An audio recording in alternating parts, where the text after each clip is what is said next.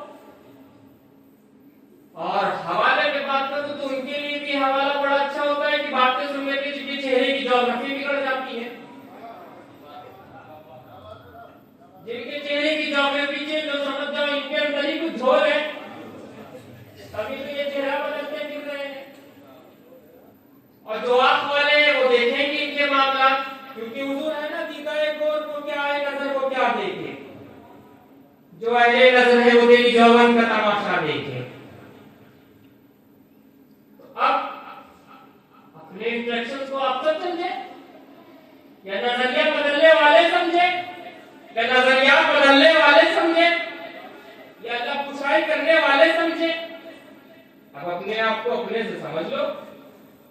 جبے اور دستارے, مصلی اور تسبیح ہمیشہ یہ کام نہیں آتا. بے شک نماز سے افضل تو کوئی عبادت ہی نہیں ہے, ذکر سے افضل کوئی چیز ہی نہیں ہے, لیکن ان تمام چیزوں میں نسبت بہت ضروری ہے. 33,000 کا لشکر ایک طرف ہے اور نسبت والے 72 ایک طرف ہے.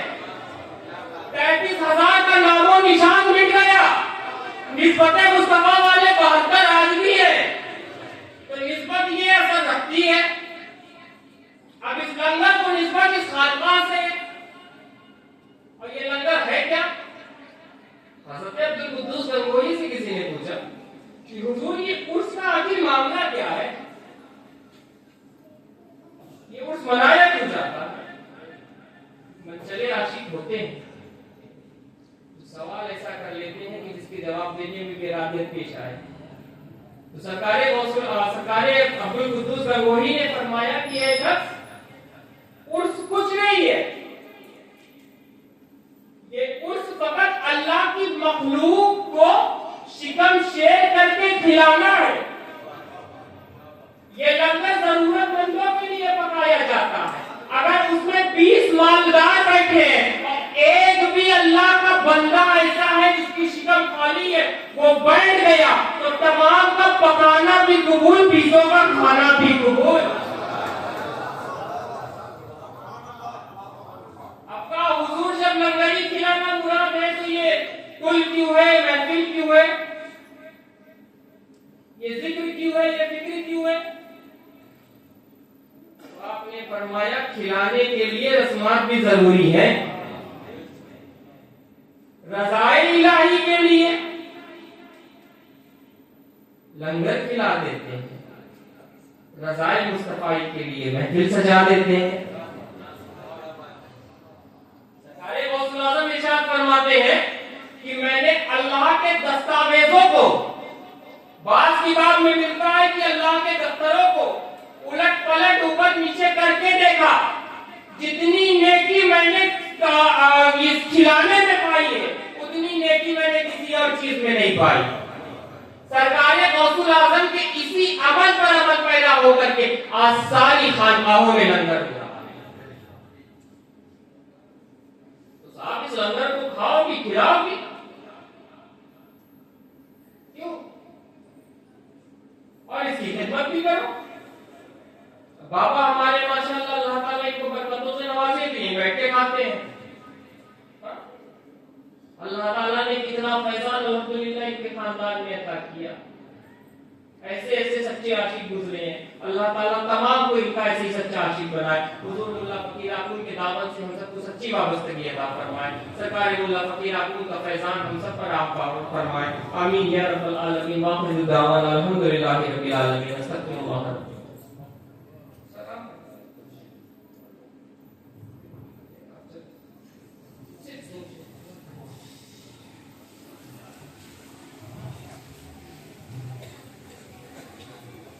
یا نبی